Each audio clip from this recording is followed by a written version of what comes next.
श्रीराम समर्थ. जय जय रघुवीर समर्थ. आज आपण बघणार आहोत श्रीमनाचे श्लोकमधील 65वा श्लोक. सरतर मंगूया.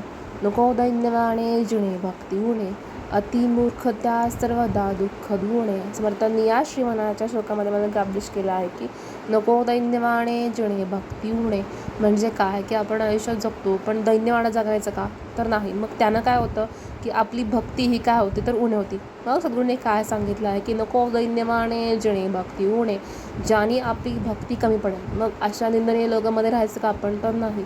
मग ते झालं आपलं दैन्यवाणं जिणं. कुठल्या संगतीत राहायचं हे आपण ठरवतो का, नाही. पण कुठल्या संगतीत आपण पडलो आणि कोणत्या संगतीतून कसा वाद उभा राहतो, विषयांचा वाद आपल्याला नको आहे. आपल्याला काय सांगितलं आहे, कुठलाही वाद न करता आपण विवेकातून एकांताकडे जायचं. मग सद्गुरू हे सांगतात की नको दैन्यवाणे जिणे भक्ती उणे, ज्याने आपली भक्ती उणे होईल अशा लोकांपासून आपण कधीही दूर गेलेलं बरं असतं. कारण कधी सद्गुरू आपल्याला त्या लोकांपासून वेगळे करतात, पण अशा गोष्टीसाठी आपण स्वतःहून वेगळे होतो. का वेगळे होतो, कारण आपल्या भक्तीत वाढ होते. आपल्याला त्या लोकांच्या विषयामध्ये राहायला रममाण व्हायला आवडत नाही. मग सद्गुरू हे सांगतात नको दैन्यवाणे जिणे भक्ती उणे. आपल्या परमार्थाची सवय लागली म्हणजे आपल्या कानना श्रवणाची सवय लागली. आपण कोणत्याही बाकी लोकांमध्ये राहतो का, तर नाही राहत. आणि मेन म्हणजे भक्तीचा आपण गर्व करतो का, तर नाही करत. मग समर्थांनी या श्रीमनाच्या श्लोकामध्ये हे सांगितलं आहे की अतिमूर्ख त्या सर्वदा दुःख धुणे. मग सारखाच दूषण देतो, मग आपल्या वैखरीचे शिल्लक आपण घालवतो. मग सद्गुरू हे सांगतात अतिमूर्ख त्या सर्वदा दुःख धुणे, जो सगळ्यांना नावच ठेवतो, प्रत्येक वेळी नावं ठेवतं. सद्गुरू हेच सांगतात आपल्याला की अरे तो दुसऱ्याला नावं ठेवतो म्हणजे काय, तर तुझ्याकडे एक बोट आहे पण बाकी 4 बोटं तुझ्याकडे आहेत. हे बघितलंस का, की ज्यावेळेस दुसऱ्याला तू असं कर तू तसं कर बोलतो, पण त्यातली 4 बोटं आपल्याकडे आहेत. म्हणजे काय सद्गुरू सांगतात की ज्याला स्वतःला आचरण्याचा पत्ता नाही आहे तो दुसऱ्याला सांगतोय की तू असं कर तू तसं कर. सद्गुरू म्हणले की तू दुसऱ्याला शिकवण्याआधी तू स्वतः कर. तुला मी सांगतो मी तुझ्या चुका काढ, कधीतरी स्वतःसाठी विवरण करून बघ. मग सद्गुरू हे सांगतात की अतिमूर्ख त्या सर्व दुःख धुणे. दुसऱ्याला दूषण देण्यापेक्षा आपल्याकडे काय चुका आहेत हे आपल्या शोधता आलं पाहिजे. मग त्या स्वतः आम्हाला वाढवता आला पाहिजे. नाही गेलेल्या गोष्टी आपल्याला परत भेटत नाही, पण आहे त्या दिवसाचं सार्थक करून पुढे जाणं हे आपला भाग असतं. नंतर काय सांगतात धरी रे मना आदरे प्रीती रामी. आपली प्रीती ही कुठे असली पाहिजे, तर आपली प्रीती ही सद्गुरूवर असली पाहिजे, श्रीरामावर असली पाहिजे. मग सद्गुरू हे सांगतात धरी रे मना आदरे प्रीती रामी. मग आपली भक्ती ही समर्थांवर समर्पित पाहिजे नाही का, कारण पुढचा मार्ग आपल्याला जो दाखवला सद्गुरू आज्ञेनं, मग त्या मार्गावर आपल्याला चालायचं आहे. मग त्यामध्ये मायेचा कोणताही लवलेश न ठेवता मला सद्गुरू आज्ञेप्रमाणे जाणं भाग आहे. मग सद्गुरू हे सांगतात धरी रे मना आदर प्रीती रामी. मग माझी प्रीती कुठं आहे, माझी प्रीती ही समर्थांवर. मग सद्गुरूंनी मला एकदा आज्ञा दिलेली आहे की तुला त्या मार्गावर जायचं नाही, तुला तुझा कार्यभाग करायचा आहे. मग आपण त्या विषयांच्यात परत जावं का चिडवण्यासाठी, तर नाही. मग सद्गुरू काय सांगतात धरी रे मना आदरे प्रीती रामी. मग आपल्या त्यातून काय व्हायचं, तर विवेकातून वेगळं व्हायचं. मग धरी रे मना आदरे प्रीती रामी का, कारण आपला जो दिलेला वेळ, तो दिलेला वेळ आपल्याला कुठे लावायचा आहे, तर दिलेला वेळ हा समर्थ चरणी लावायचा, आपल्यासाठी द्यायचा, स्वतःसाठी. स्वरूप म्हणजे स्वतःचं शुद्ध स्वरूप आपल्या स्वतःसाठी करायचं. लोक त्यांच्या आयुष्यात जगतात त्यांच्या मनाप्रमाणे, पण त्यांना आपल्या कुठल्या गोष्टीचा फरक पडतो का, नाही. मग आपल्याला त्यांचा फरक का पडावा. मग सद्गुरू हे सांगतात की त्यांच्या आयुष्यात ते सुखात जगतात. मग त्यांच्या आयुष्यात सुखात जगतायत, तर मग आपण त्या गोष्टीसाठी आपला अपमान का करून घ्यावा. शुद्ध स्वरूप आपलं शुद्ध स्वरूप आपण कधी गमावतो माहिती आहे, ज्यावेळेस आपण स्वतःच्या मनाचं न ऐकता दुसऱ्याच्या मनाप्रमाणे करतो. पण आपल्या श्रवणातून भाग दिलेले असतात की नाही, मी तुला जर हे सांगितलं तर तुला हे करणं भाग आहे, कारण ती गोष्ट तुला कुठेतरी फायद्याची आहे. मग आपल्याला त्यातून शुद्ध स्वरूप प्राप्त होतो. नंतर काय सांगितलं आहे की धरी रे मना आदरे प्रीती रामी. मग ती प्रीती आपल्या रामावरती धरता आली पाहिजे नाही. नंतर काय सांगतात सद्गुरू की नको वासना हे मधामी विरामी. म्हणजे काय, तर आपला प्रवास हा सुखकर कोणामुळे होणार आहे, आपला प्रवास हा श्री सद्गुरूमुळे सुखकर होणार आहे. इतर कोणा दूषण देण्यापेक्षा आपल्या वैखरीतून परा पश्चंती मध्यमा आणि वैखरी. परत काय बोलतो, पश्चंतिका मध्यमा आणि वैखरी परत एक बोलतो. परत बोलतो हा एक. नंतर काय सांगितलं आहे, परत तू वचन दिलंयस पण तुझं ओठावरती ते येतं का, नाही येत. फॉर एक्झाम्पल आपण जातो एका कंपनीत कामाला आणि बोलतो दुसऱ्याच्या घरी. मग सद्गुरू बोलतात नाही, तुला तुझं मी काम लावून दिलं, तू तिला वाचवायला जाऊच नको. का वाचवायला जाऊ नको, कारण तुला त्या कंपनीचे रूल फॉलो करायचे, दुसऱ्याच्या कंपनीत तू जाऊही नको. जर दुसऱ्याच्या कंपनीत गेला तर दुसऱ्याच्या कंपनीवाले तुला मारल्याशिवाय राहतील का? विदाऊट परमिशन आत गेलास तर तुला मारल्याशिवाय राहतील का? नाही राहणार. कारण तुझ्याकडे तसा पास हवा आहे की मी या कंपनीत आलो आहे. मग सद्गुरू हे सांगतं की तू जर त्या कंपनीचा रूल तोडला तर तुला कोणी जागेवर ठेवणार नाही आहे. मग सद्गुरू हे सांगतात, दरी रे मना आदरे प्रीती नामी. माझी प्रीती जर श्रीरामावरती आहे तर तो श्रीराम मला वाचवतोय ना, मग तो समोरचा रूल का तोडतो? मग सद्गुरू हे सांगतात की जर तुझी प्रीती श्रीरामावर आहे, तो श्रीराम तुला वाचवतोय. मग श्रीरामाने एकदा वाचवलं म्हटल्यानंतर सीता ही कोणाची झाली? श्रीरामाची झाली ना. मग सद्गुरू हे सांगतात की श्रीरामाची जर सीता आहे तर रावण जर आलं तर रावणाला मारल्याशिवाय राहील का? नाही. मग दरी रे मना आदरे प्रीती नामी. ती सीता त्या श्रीरामाच्या कंपनीत आहे ऑलरेडी. मग सद्गुरू हे सांगतात की सीता जर श्रीरामाच्या कंपनीत आहे, मग रावण जर आला तर रावणाला तो मारल्याशिवाय राहणार नाही आहे. मग रावणानं आपली बाउंड्री लाईन क्रॉस करूच नाही. कारण श्रीराम वाटच बघून मी तू कधी एकदा बाउंड्री लाईन क्रॉस करतो आणि मी त्या रावणाला मारतोय. म्हणजे काय? विषयांचा रावण, विषयरूपी रावण, आतले विषय. नंतर काय सांगितले? नको वासना हे मधामी विरामी. मग सद्गुरू काय सांगतात की आपली वासना ही कुठे कुठे जाते? निष्काम श्री सेवा दास्य भक्ती. काम ही वासना, पण तो काम आपल्याला कसा करायचा आहे? तर निष्काम भजने भगवंत जोडे. म्हणजे काय? तर निष्काम भजने भगवंत जोडे म्हणजे काय? की आपल्याला कुठलंही काम केलं तर ते काम केल्यानंतर काय करणार आहे आपण? निष्काम वासना आपल्याला करता आली पाहिजे नाही. नंतर काय सांगतात की नको वासना हे मधामी विरामी. म्हणजे आपलं काय? आपण आपल्या घरात सुखी आहोत, उत्तम आहोत, उत्तम प्रपंच आहे आपला, पण मग कोणी जरी आपला किती जरी धमकी दिली तर मारू शकतं का? नाही मारू शकत. का? कारण आपण 2 टायमाची उपासना करतो. त्यात स्पष्ट दिलेलं आहे. काय दिलं आहे सद्गुरूंनी? अरे तू जरी मारणार असेल ना तरी सद्गुरू काय सांगतं की तुला तारणारं मी आहे. कारण तिचा जन्ममृत्यूचा प्रवास हा माझ्या हातात आहे. कर्मानुसार कोणताही देह त्यासाठी शुल्लक प्राप्त करून देणारे सद्गुरू आहेत. श्वास जरी थांबला, किती कोणी काही जरी बोललं तरी कोणाच्या सांगण्यावरून कधीच मरत नसतो आपण. कारण सद्गुरू हेच सांगतात की आपलं युद्ध हे आपल्याला लढायचं, बाकी कोणाला लढायचं नाही आहे. मग हे स्वतःसाठी पाहिजे नाही. सद्गुरू जर एकदा प्रवास आपल्याला ठरवून दिला आहे, मग त्या प्रवासाला मला जाणं भाग आहे.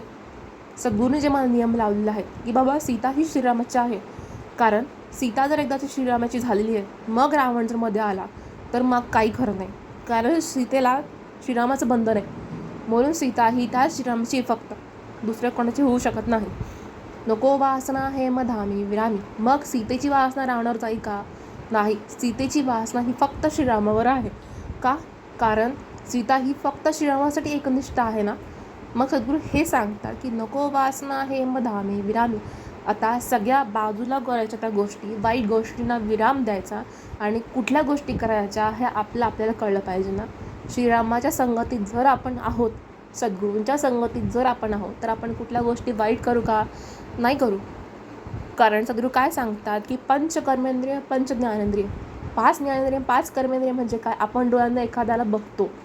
का बघतो? की कारण सगळ्या गोष्टी आपल्याकडे प्रूफ असतं. मग प्रूफ असतात म्हणजे काय असतात? की आपण त्या व्यक्तीला डोळ्यानं बघतो. एक व्यक्ती जर फोनवरती बोलल्यानंतर तो समोर आला पाहिजे ना. समोर येऊन सगळ्या गोष्टी व्यवहार केला पाहिजे नाही. का करावा? कारण तो व्यवहार जर आपण करतो त्यासाठी 6 आक्षेपी ते 5 ज्ञानेंद्रिय, 5 कर्मेंद्रिय साक्षीला असतात. मग सद्गुरू काय सांगतात की आपल्याला हीच शिकवण दिली. काय? 5 ज्ञानेंद्रिय, 5 कर्मेंद्रिय. जर आपल्या 5 ज्ञानेंद्रिय, 5 कर्मेंद्रियांनी व्यवहार केला नाही तर तिथं आपलं कर्म चुकतं. म्हणजे आपण जरी व्यवस्थित केलं असो, पण समोरचा जो तिरहित व्यक्ती आहे, तिसरा व्यक्ती आहे, तो दुसऱ्या व्यक्तीला जाऊन चुकीचं सांगणार आहे. मग आपले कान हे पूर्ण कशात हवेत? श्रवणात हवेत. जर आपण एखाद्या व्यक्तीला नाकारले आणि ती व्यक्ती पुन्हा पुन्हा आपल्या आयुष्यात येते, मग त्या व्यक्तीला आलेलं आपण काय करायचं? नम्रतेत सांगायचं, बाबा हे बघ, मी माझ्या श्रीरामाची आहे, परत तू माझ्या आयुष्यात येऊ नकोस. का येऊ नकोस? कारण श्रीराम म्हणजे कोण? माझ्या आयुष्यात माझे सद्गुरू आहेत ना. मग आता मी तुझी होईन का? नाही होऊ शकत. कारण एकदा मला श्रीरामाने जवळ घेतली ना, मग मी कोणा दुसऱ्याची कशी होईल ना. मग सद्गुरू हेच सांगतात की मी एकदा श्रीरामाची आहे, मग सीतेलाही कळलं पाहिजे, अगं तू श्रीरामाची आहे, मग त्या श्रीरामाची साथ का सोडतेस तू? मग सद्गुरूंनी सांगितले की आपण एकदा श्रीरामाला झाल्यानंतर त्या रावणाला ठणकावून सांगायचं, रावणा मी फक्त श्रीरामाची आहे, तुझी कधीही होणार नाही आहे, तू तुझ्या मदतरीकडे जा. मग सद्गुरू हे सांगतात की या श्लोकामध्ये की आपण जे काही कर्म करतो हे कोणी बघितलं नसलं तरी सद्गुरू आपण बघतात. आपण गाणी ऐकतो का? कारण इन फ्युचर आपण कधीतरी माणसात राहणार आहोतच ना. मग सद्गुरू सांग गाणी आपण ऐकायची, म्युझिक हे ऐकायचंच आहे, नाहीतर आपण वेडे होऊन जाऊ. थोड्या काळासाठी का होईना मनोरंजन म्हणून ते आपण करायचं आहे. आपण जर दिवसभर एकच गोष्ट करत बसू तर चालेल का? नाही ना. आणि जो काही मिळेल तर सद्गुरू आज्ञेनं जरी मिळाला तरी आई वडील देव ब्राह्मण अग्नी या गोष्टींच्या साक्षीनं आपण विधी करतो. का विधी करतो? कारण हा माझा नवरा आहे. का? कारण त्या वेद मंत्रामध्ये तेवढी ताकद आहे आणि सद्गुरूंकडून मिळालेली गोष्ट ही कधीही वाया जात नाही, ती शेवटपर्यंत टिकून राहते. पण आपल्यात तेवढं ताकद पाहिजे की आपण शेवटपर्यंत टिकून राहायचं. कुठे? तर सद्गुरूंकडे. का सद्गुरूंकडे? कारण सद्गुरूंनी आपल्या आयुष्यात येऊन काय करायचं याचा मार्ग दाखवला आहे. मग सीता ही कोणाची? सीता ही फक्त श्रीरामाची आहे. मग सीता ही कुठे रममाण आहे? सीता ही आपल्या श्रीरामाजवळ रममाण आहे. मग सीतेनं काय करायचं की श्रीरामाच्या चरणी शांत राहावं, बाकी कुठेही जाऊ नये. कारण बाहेरच्या कलियुगामध्ये आजकाल इतक्या सगळ्या गोष्टी आहेत, कारण चातुर्य वापरून आपल्याला त्या गोष्टीपासून सुटावं लागतं, तरी समोरच्याला कळत नाही. मग सद्गुरू काय सांगतात की सद्गुरू सांगतात की तू त्यांना समजावून सांग, अगं तू श्रीरामाची आहेस ना आता, मग तू परत कशाला बाहेर जातेस ना. अरे मी श्रीरामाची हेच लक्षात ठेव, सद्गुरू सांगतात. का? कारण एकदा मी सद्गुरूंना चॉईस केलं की बाकी कोणालाही चॉईस करू शकत नाही. कारण श्रीराम हा शेवटपर्यंत सोबत राहतो. म्हणून त्याला समजावून सांगायचं, बाबा मी फक्त श्रीरामाची माझ्या सद्गुरूंची आहे. जरी नाही समजावलं तर सरळ सरळ आपल्या घरी सांगायचं, बाबा माझ्या घरी असं असं आहे, तुला जमत असेल तर नक्की तू माझ्या आईवडिलांशी बोल, सगळ्या गोष्टी क्लिअर कर. मग सद्गुरू काय सांगतात की आपली काम वासना आहे, पण ती काम वासना कशी हवी? तर देव अग्नी ब्राह्मण या तिन्हीचेही साक्षीनं. काही लोकांच्या आयुष्यात चुकीच्या गोष्टी होतात मान्य, पण त्या गोष्टीला आपण दूषण द्यायला जायचं नाही. का? कारण त्या गोष्टीसाठी त्यांचं प्रारब्ध असतं. पूर्ण ग्रंथ पाहिल्यावर उगाच ठेवीचं दूषण, तो दुरात्मा दुराभिमान मत्सरे करी. मत कधी सरतं की कारण समोरच्या व्यक्तीला आपण फक्त जज करतो, पण आपण त्या गोष्टी डोळ्यांना पाहिल्या असतात का? नाही. मग सद्गुरू सांगतात की डोळ्यांनी पहिलं बघायला शिक. 5 ज्ञानेंद्रिय 5 कर्मेंद्रिय ही साक्षीला आहेत. दुसरं कोणी सांगण्यापेक्षा सद्गुरू येऊन सांगतात आपल्याला की तू चुकती आहेस ना, मग आता तू ठरव तू कोणाचा हात पकडायचा. मग आपण सांगायचं, समर्था मला तुमचाच हातपाय धरायचा आहे, कारण यासाठी की तुम्ही माझा हात कधी सोडणार नाही. का? कारण लोकांना सांगूनही कळत नाही की बाबा सीता ही फक्त श्रीरामाची. तरी सीतेची परीक्षा लोकांनी घेतलीच ना. का घेतली? कारण त्यांना विश्वास नव्हता, कारण ते रावणाच्या तावडीमध्ये होते. मग सीतेलाही सांगावं लागलं का? सीता कुठली गोष्ट न म्हणता श्रीरामाची आज्ञा म्हणून तिने अग्निप्रवेश केला, पण त्यानंतर तिने ती दिव्य परीक्षा पास केली. मग सद्गुरू काय सांगतात की सीता ही एवढी पवित्र आहे, तेव्हाही पवित्र होती, आत्ताही पवित्र आहे. का? कारण त्यावेळेसही देवसोबत होता आणि यावेळेसही देवसोबत आहे. मग सद्गुरू सांगतात की आपण जी परीक्षा देतो, मग त्या परीक्षेमध्ये आपण किती उत्तीर्ण व्हायचं, अभ्यास केलं तर पास होतो ना. मग सद्गुरू हे सांगतात की आपल्याला काय करायचं आहे की जे काही दिव्य आहे ते आपल्याला आपल्यासाठी पास करायचं आहे. कारण आपल्याला जे सद्गुरूंनी सांगितलं आहे, जी शिकवण दिली, तर त्या सद्गुरूंच्या शिकवणीनुसार आपल्याला जायचं आहे. कसं होतं की आपण काही गोंधळामध्ये काय होतं की रममाण होत नाही. मग सद्गुरू सांगतात की आपल्याला काय करायचं आहे की रमाकांत एकांत काळी बजावा. मग तो रमाकांत कुठला? तर श्री सद्गुरू स्वारी म्हणजे आपलं रमाकांत आहे. आपली कांता ही कुठे असावी? आपली देहबुद्धी ही सद्गुरूचरणी असावी. कारण आपण ज्यावेळी जॉब करतो, जॉब केल्यानंतर आपल्याला 7 स्मरणिका कधीच करता येत नाही. ज्यावेळेस आपण 7 स्मरणिका कधी कराव्यात, तर घरी असल्यानंतर आपण 7 स्मरणिका कराव्यात. खरोखरच प्रचिती येते, कारण 7 स्मरणिका करायला सुद्धा सद्गुरूंची इच्छा असावी लागते की तू 7 स्मरणिका कर म्हणून. मग सद्गुरू काय सांगतात की त्यासाठी भाग्य लागतं.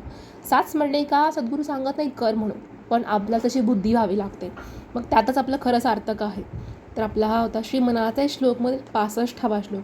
उरलेले श्लोक आपण बघूयात पुढच्या भागात. तोपर्यंत जय जय रघुवीर समर्थ.